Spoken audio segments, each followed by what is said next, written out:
اور کہتے ہیں مفتی ہمدرد تم کھلا آ جاؤ سامنے، اپنے شیعہ ہونے کا اعلان کر دو۔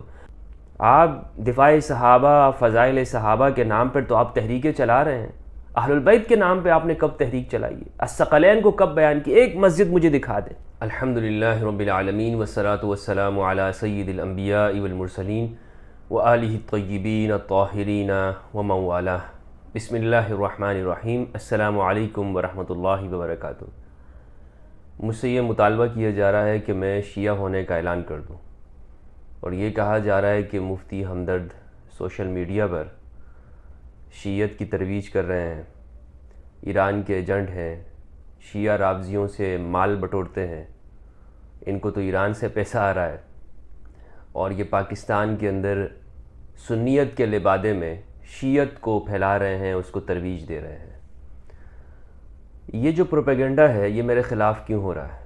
یہ کوئی نئی بات نہیں ہے، یہ قدیم زمانے میں بھی ہر اس شخص کے بارے میں ناسبی لوگ یہ پروپیگنڈا کرتے رہتے تھے کہ جو اہل البیت علیہم السلام کے فضائل بیان کرے اور ان کے حقوق بیان کرے، یہ بتائے کہ اہل البیت علیہم السلام الثقلین کا کیا مرتبہ ہے، نبی صلی اللہ علیہ وآلہ وسلم نے اس دنیا کے لیے، اپنی امت کے لیے کیا کیا چیزیں چھوڑیں، حقائق لوگوں تک پہنچائے، تاریخ کے بارے میں بتائے کہ تاریخ میں اس امت کے ظالموں نے اپنے نبی کے خاندان کے ساتھ، ان کے نواسوں کے ساتھ کیا سلوک کیا، ان کے اہل البیت کے ساتھ کیا کیا۔ اگر کوئی شخص یہ بتاتا ہے تو قدیم زمانے میں بھی رافضیت کا فتویٰ لگتا تھا، شیعہ ہونے کا فتویٰ لگتا تھا، اس جرم کے اندر قتل کیا جاتا تھا، مارا جاتا تھا، سزائیں دی جاتی تھیں۔ بہت سارے نام ہیں، بے تحاشا نام ہیں، کتنے نام میں آپ کے سامنے دوں گا۔ اہل سنت والجماعت کے عظیم محدثین کے ساتھ کیا کیا کیا گیا۔ امام نسائی علیہ رحمہ کا نام کس سے ڈھکا چھپا نہیں ہے۔ امام نسائی کے ساتھ کیا ہوا؟ امام نسائی نے جب خصائص امیر المؤمنین علیہ السلام لکھی، جناب امام علی کے فضائل کے اندر، تو شام کے اندر رہنے والے لوگوں نے ان سے کہا کہ آپ معاویہ کی فضیلت میں کوئی حدیث بیان کیوں نہیں کی، آپ نے کوئی کتاب کیوں نہیں لکھی؟ تو انہوں نے جواب دیا کہ الا یرضی رأسا برأس حتی یفضل، اور کہا کہ کیا ان کا معاملہ برابر سرابر میں وہ چھوٹ جائے، یہ کافی نہیں ہے؟ اور پھر زیادہ جب لوگوں نے تنگ کیا تو ایک حدیث ان کو سنا دی، لا اشبع اللہ بطنا، اللہ ان کا پیٹ کبھی نہ بھرے۔ تو لوگوں نے ان کو مسجد کے اندر اتنا مارا، ان کی خصیتین پہ، ان کے مثانے کے اوپر ان کو لاتیں ماری، اور کہ اسی میں وہ پھر ان کی موت ہو جاتی ہے۔ امام نسائی علیہ رحمہ، اسی طرح امام زید علیہ السلام کے ساتھ کیا ہوا؟ برسوں تک ان کی لاش برہنہ بغداد کے اندر لٹکائی گئی، برسوں تک لٹکتی رہی۔ امام زین العابدین علیہ السلام کے بیٹے ہیں وہ، امام محمد الباقر علیہ السلام کے بھائی ہیں۔ یہ پوری تاریخ ہے میرے بھائیوں، پوری تاریخ ہے۔ تو کس کس کا میں آپ کو بتاؤں گا؟ امام شافعی علیہ رحمہ، ان پہ الزام لگے، انہوں نے اہل البیت علیہم السلام کی فضائل سنائے۔ تو کہنے کا مقصد یہ ہے کہ مجھ سے جو ابھی یہ مطالبہ کر رہے ہیں ہمارے آج کل کے دوست نادان، میرے زمانے کے لوگ، اور کہتے ہیں مفتی ہمدرد تم کھلا آ جاؤ سامنے، اپنے شیعہ ہونے کا اعلان کر دو۔ یار میں آپ کے سامنے یہ جو بیان کر رہا ہوں، کیا میں آپ کو خوش کرنے کے لیے بیان کر رہا ہوں؟ میں شیعوں کو خوش کرنے کے لیے کر رہا ہوں؟ میں اپنی نجات کے لیے کر رہا ہوں کہ جو جھوٹ اور جس طرح سے نفرت کی باتیں ہمیں بتائی گئیں، اس امت کو ڈیوائیڈ کرنے کی، جو حقائق جس طرح سے توڑ مروڑ کے ہمارے سامنے پیش کیے جاتے رہے ہیں، جب مجھ پہ آشکارا ہو گئے ہیں تو میں اوروں کو بتاؤں، یہ میرا فرض بنتا ہے۔ پھر میں نے پہلے دن سے لے کر آج تک کبھی بھی شیعت کی ترویج نہیں کی، یہ مجھ پر الزام ہے۔ میرے اپنے خیالات ہیں، اپنے نظریات ہیں، اور میں جو تحقیق کرتا ہوں، جو مجھے صحیح لگتا ہے اس کو میں بیان کرتا ہوں۔ اچھا، اگر میں شیعہ ہونے کا اعلان کر دوں تو جو مجھ سے مطالبہ کر رہے ہیں ان کو کیا فائدہ ہوگا؟ آپ کو کیا فائدہ ہوگا؟ آپ کیا اس پہ خوش ہو جائیں گے کہ جی جناب اچھا ہوا یہ اس نے شیعہ ہونے کا اعلان کر دیا؟ اور پھر میں آپ کی مرضی سے کیوں کروں؟ کبھی آپ مجھ سے کہتے ہیں کہ آپ شیخین کے فضائل بیان کریں، ابو بکر صدیق اور حضرت عمر کے فضائل کیوں بیان نہیں کرتے؟ میں آپ کی مرضی سے بیان کروں گا؟ میرا جب دل چاہے گا میں بیان کروں گا. مجھے معلوم ہے کہ کب بیان کرنے اور کب نہیں بیان کرنے ہیں، کیونکہ برسوں سے تو آپ بیان کر رہے ہیں. آپ دفاع صحابہ، فضائل صحابہ کے نام پر تو آپ تحریکیں چلا رہے ہیں. اہل البیت کے نام پہ آپ نے کب تحریک چلائی ہے؟ الثقلین کو کب بیان کی؟ ایک مسجد مجھے دکھا دیں اہل سنت کی کہ جہاں پر آپ ضعیف حدیث، کمزور حدیث، کتاب اللہ و سنتی کے بجائے کتاب اللہ و عترتی بیان کرتے ہوں. تو یہ ایک مسجد کا ایک خطبہ مجھے دکھا دیجئے. حالانکہ یہ جو روایت ہے، میں تمہیں دو چیزیں چھوڑ کے جا رہا ہوں، تم جب تک ان کو تھام کے رکھو گے کبھی گمراہ نہیں ہوگے. میری کتاب، اللہ کی کتاب، اور میری سنت، اللہ کی کتاب میری سنت. یہ ایک ضعیف درجے کی روایت ہے، اس کی سند بھی موجود نہیں ہے. امام مالک نے اس کو موطا میں بلاغاً روایت کی، اس کی کوئی سند بھی موجود نہیں ہے. جبکہ حدیث الثقلین تمام صحیح کتابوں کے اندر موجود ہے، اسے آپ بیان نہیں کرتے ہیں. تو آپ اس الثقلین کی تحریک جب چلائیں گے، جب آپ کے ممبروں سے اہل البیت کے فضائل بیان ہونا شروع ہو جائیں گے تو آپ نے کام آسان کر دیا. ٹھیک ہے، پھر میں بھی شیخین کے فضائل بیان کر دوں گا. آپ مجھ سے مطالبہ کیوں کر رہے ہیں؟ پھر میں آپ کے کہنے کے اوپر شیعت کا اعلان کر دوں. جس دن میں نے شیعہ ہونے کا اعلان کرنا ہوا، میں کہہ دوں گا کہ جی میں شیعہ ہوں، اعلان کر دوں گا. میں آپ سے کوئی خوف کھا رہا ہے مجھے؟ میں آپ سے کوئی تنخواہ لیتا ہوں؟ میں بھی بیٹھ جاؤں گا جناب سیاہ امامہ باندھ کے، اور مجھے کوئی کسی کا خوف ہے؟ یا میں آپ کو جواب دینا ہے، میں نے اللہ سبحانہ و تعالیٰ کو جواب دینا ہے. تو اپنے ذہن کو کلیئر کیجئے. جو میرے سوالات ہیں ان کا اگر آپ کے پاس جواب ہے تو ٹھیک ہے، نہیں دینے ہیں آپ نے تو نہ دیجئے. میں نے آپ سے میں نے کسی سے بھی یہ مطالبہ نہیں کیا جناب کہ وہ میرے نظریات کے اوپر آ جائے، یا جو میں کہہ رہا ہوں تو وہ حرف بحرف اس کو مان لے. آپ آزاد ہیں، آپ اپنی مرضی کریں. کسی کے اوپر بھی میں اپنی رائے کو تھوپنے کا، میں نے کسی کو آج تک نہیں کہا ہے کہ جی میری بات ہی مانو ورنہ تو تم گمراہ ہو. تو کسی کی تکفیر نہیں کرتا. میں نے ہمیشہ یہ کوشش کی، اور یہ بھی میں انشاءاللہ اس امت کی وحدت کے لیے جو میں کر رہا ہوں، مجھے معلوم ہے کہ اس کے کیا نتائج اور کیا اثرات ہیں.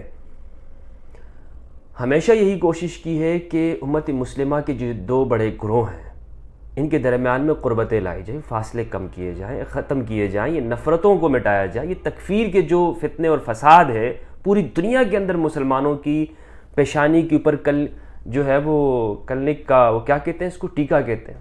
یہ وہ ہے، ایک داغ ہے. ہمیں لوگ کہتے ہیں کہ آپ الحاد کے خلاف کام کریں، تھیزم کے خلاف، اور جو اسلام کے اوپر آریہ سماجی اعتراض کر رہے ہیں ان کے خلاف کام کریں. ٹھیک ہے، یہ ساری باتیں آپ کی صحیح ہے. ایتھیزم کے اوپر کام ہونا چاہیے، رد الحاد پہ کام ہونا چاہیے. لیکن آپ یہ دیکھیں کہ ملحدین کے سوالات کہاں سے پیدا ہوتے ہیں. ملحدین آپ کی انہی روایات کے اندر سے سوال اٹھاتے ہیں، آپ کی اسی تاریخ کے اوپر سے سوال اٹھاتے ہیں، بتاتے ہیں آپ کو کہ دیکھیں اس تاریخ کے اندر یہ کیا کیا ہوا ہے.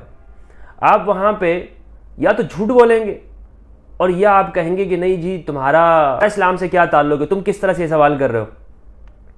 تو جو سوالات ہیں آپ اس کو ایڈریس نہیں کرتے. آپ اس کے اوپر سے اپنے جو آپ کے جو ماننے والے ہیں نا، جو آپ کے فالوور ہیں، آپ کہتے ہیں کہ جی سب ٹھیک ہے. جب وہ خود پڑھتا ہے اسے معلوم ہوتا نہیں یار مولوی صاحب نے تو جھوٹ بولا ہے، کہاں ٹھیک ہے. آپ تو کہتے ہیں کہ جی وہ آپس میں نہیں لڑتے تھے، حالانکہ کشت و خون ہوا ہے، جنگیں ہوئی ہیں، ہزاروں لوگ شہید ہوئے ہیں، مارے گئے ہیں. آپ باغیوں اور ظالموں کو جب بڑے بڑے اچھے اچھے ٹائٹل دے رہے ہوتے ہیں تو آپ نہیں معلوم آپ کو کہ آپ اسلام کے ساتھ کتنا بڑا ظلم کر رہے ہوتے ہیں اور الحاد کو کتنا بڑا فائدہ پہنچاتے ہیں. یعنی ایک عقل مند شخص کہ جو کہتا ہے کہ 2 + 2 4 ہونے چاہیے، اور دنیا کے اندر انصاف ہو، ظالم ظالم ہے، باغی باغی ہے، عادل عادل ہوتا ہے، ایسی لاجک کو کام میں لانے والا ایسا شخص جب آپ کی گفتگو سنے گا کہ نہیں جی سب ٹھیک ہے، سب بالکل برابر ہے، تو یا تو وہ آپ کو جھوٹا کہے گا، یا وہ کہے گا کہ نہیں، وہ آپ کے مذہب کے اوپر پھر سوال اٹھانا شروع ہو جائے گا، اس سے بدظن ہو جائے گا. تو آپ لوگوں کو بدظن کرتے ہیں. میں تو اس نتیجے میں پہنچا ہوں کہ ہم نے یہ جو الحاد کے خلاف یہ جو سوالات یہ لوگ جو اٹھا رہے ہیں، اس پہ اپنی محنتیں صرف کرنے کے بجائے امت مسلمہ کے اندر جو دراڑیں پیدا ہوئی ہیں، جو برسوں سے جو تکفیر ہوئی ہے، اس کا خاتمہ کریں۔ آپ ایک دوسرے کو تو مسلمان نہیں سمجھتے، آپ لوگوں کو کیا مسلمان بناؤ گے؟ کون سے فرقے کے اندر، کس خانے کے اندر لوگوں کو آپ مسلمان کر رہے ہو؟ مجھے بتائیے۔ جنید جمشید صاحب نے گانے سے توبہ کی، نعت میں آ گئے، تبلیغ میں آ گئے، کیا اسے بریلیوں نے قبول کیا؟ مارنے کے لیے نہیں دوڑ پڑے تھے ایئرپورٹ کے اوپر، بالآخر وہ شہید ہو گئے۔ اسی طرح سے آپ یعنی آج اگر ایک بندہ مسلمان ہو، کافر سے، غیر مسلم سے وہ شیعہ ہو جاتا ہے، کیا آپ اسے مسلمان قبول کرتے؟ نہیں کرتے۔ پہلے سے جو شیعہ ہیں آپ ان کو مسلمان نہیں قبول کرتے، تو نیا ہوگا تو اس کو آپ کہاں کریں گے؟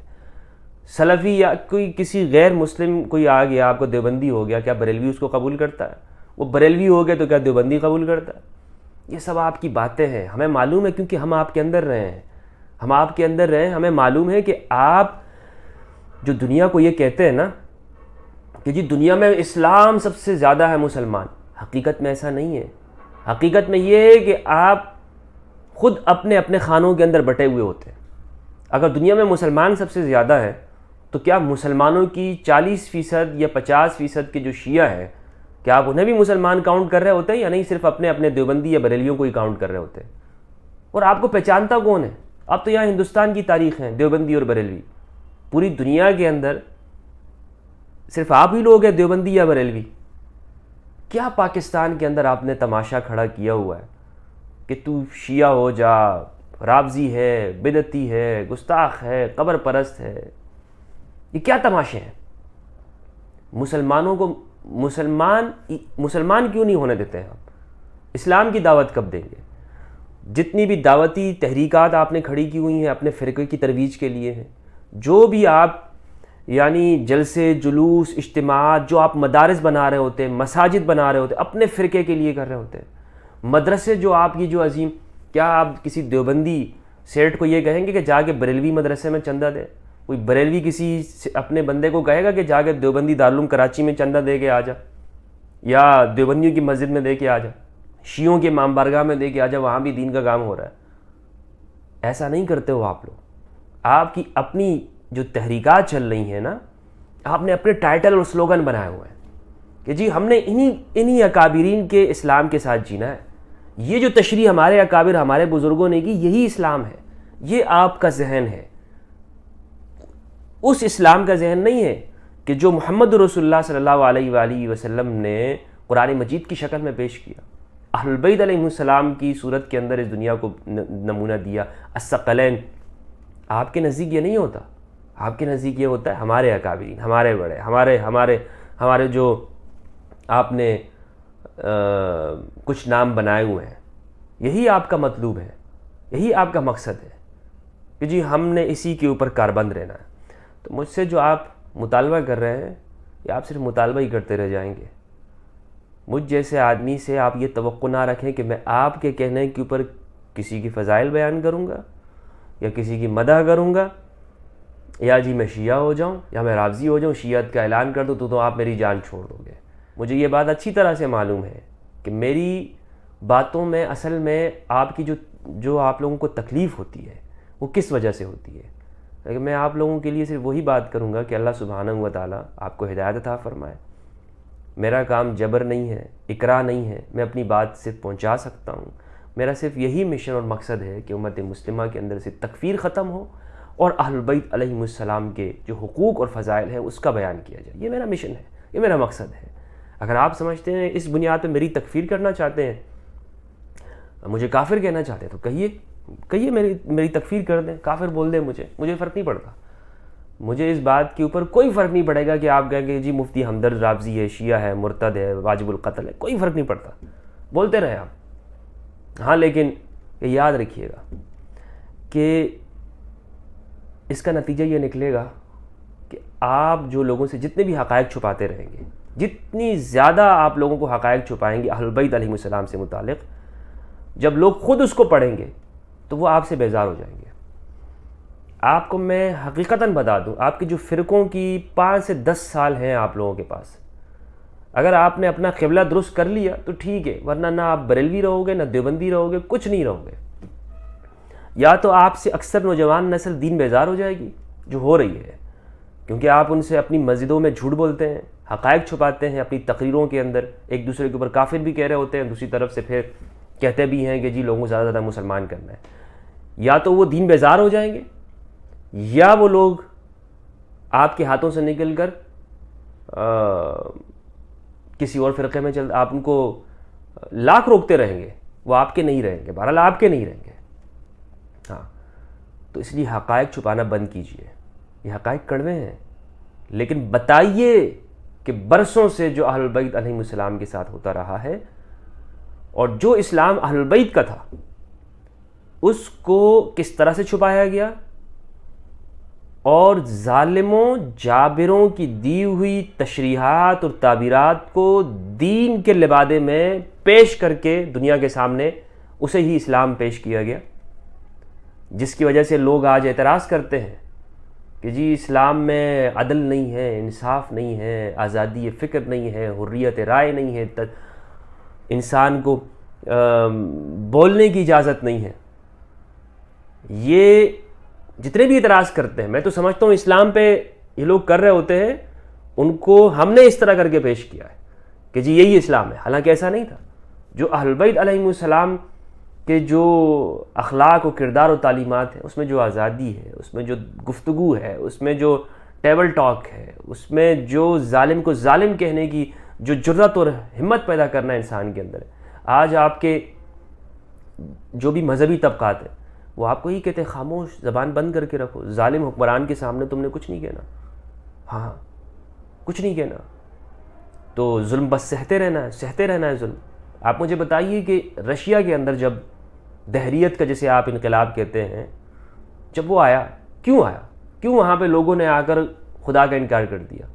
اس لیے کہ وہاں پہ جو پہلے سے موجود جو مذہبی طبقات تھے، وہ اپنے ظالم حکمرانوں کی ظالمانہ کارروائیوں کو خدا کی مرضی کر کے ان کو پیش کر رہے تھے کہ جی تمہارے اوپر جو اتنا ٹیکس لگایا ہوا ہے، یہ سب خدا کی مرضی ہے، یہ تمہارے اعمال خراب ہیں، یہ خدا یہی چاہتا ہے تم سے کہ تم اور پٹو، تم اور مار کھاؤ۔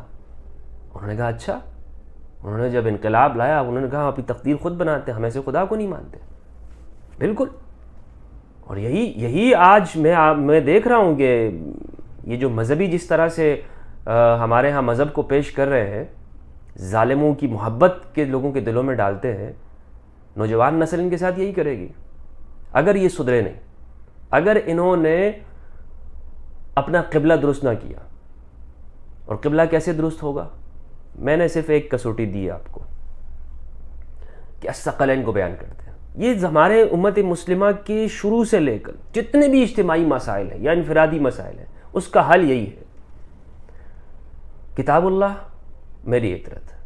اب اس کو امپلیمنٹ کیسے کرنا ہے؟ کیا اس سے مراد میرے نزدیک خاکہ کیا ہے؟ یعنی مجھ سے بھی میرے بھائی سوال کریں گے کہ جی میں جو یہ بات کروں الثقلین، کیا ائمہ اہل بیت علیہم السلام کی امامت فقہی طور پر ماننی ہے یا ان کے حقوق کا تسلیم کرنا ہے؟ تو میرے نزدیک اس کی خاص تعبیر ہے۔ جب میں کہتا ہوں نا ائمہ اہل بیت علیہ السلام، میں اس میں آپ کو یہ کہوں کہ آپ حنفی رہنا چاہتے ہیں، آپ رہیے، مالکی، شافعی، حنبلی، معتزلی، اباضی، زیدی، اسماعیلی، دیوبندی، بریلوی، کسی بھی فرقے کے آپ رہنا چاہتے ہیں آپ رہیے، لیکن جب بات ہو اہل البیت کے حقوق کی تو آپ اہل البیت کے ساتھ کھڑے ہوں۔ یہ نہ ہو کہ جی نہیں ہمارا عقیدہ اس میں خراب ہو جائے گا۔ ہاں، آپ جب یہ رویہ رکھیں گے تو میں اسی کو اپنی خاص تعبیر کہتا ہوں۔ میرے نزدیک فقہی تعبیر ایک شخص ہے کہ جو اہل بیت علیہ السلام کی فقہی جو پیروی بھی کرے، اقتداء بھی کرے، بہت اچھی بات ہے، لیکن الثقلین کی طرف آنے کا مطلب یہ ہے کہ ہم جہاں پر اہل بیت کے حقوق ہوں، واضح حقوق اہل بیت کا مقام ہو، امام علی علیہ السلام کا ایک موقف ہو، وہاں پہ ہم دوسروں کی طرف داری کر رہے ہوں، دوسری طرف کھڑے ہوں، صرف اس وجہ سے کہ ہمارے اکابر نے یہ کہا ہے، ہمارے مسلک کے اندر یہ ہے، یہ منہج ہمیں اپنے بڑوں سے ملا ہے، تو میں سمجھتا ہوں ہم اہل بیت کے حقوق میں کمی کر رہے ہوتے ہیں۔ یہاں پر ہم نے آنا ہے، پہلا سٹیپ یہاں پہ تو آ جائے، اس کے بعد پہ دیگر بھی فقہ کی اگر کوئی پیروی کرتا ہے تو بہت اچھی بات ہے، مجھے اس سے کوئی اعتراض نہیں ہے، لیکن میری اس کی دعوت بھی نہیں ہے. میری دعوت جو ہے وہ الثقلین کی یہ ہے کہ آپ قرآن مجید اور اہل البیت علیہم السلام کو اپنا رہنما اور متبع مانیں. کس اعتبار سے متبع مانیں, کس اعتبار سے فالو کریں, اس اعتبار سے پیروی کریں کہ ان کے جو جائز حقوق ہے اس کو تسلیم کر لیں. یہ ہے قرآن اور اطرت, اور یہ دونوں صحیح حدیث ہے کہ ایک دوسرے سے جدا نہیں ہوں گے یہاں تک کہ میرے پاس حوض پر آ جائے. تو یہ دنیا میں ہم ہی اس کو جدا کر رہے ہوتے ہیں, تو پھر ہم حوض پہ کس طرح پہنچ سکتے ہیں؟ اللہ سبحانہ و تعالی ہم سب کو قرآن مجید اور اہل بیت علیہ السلام کی معرفت عطا فرمائے. والسلام علیکم ورحمۃ اللہ وبرکاتہ.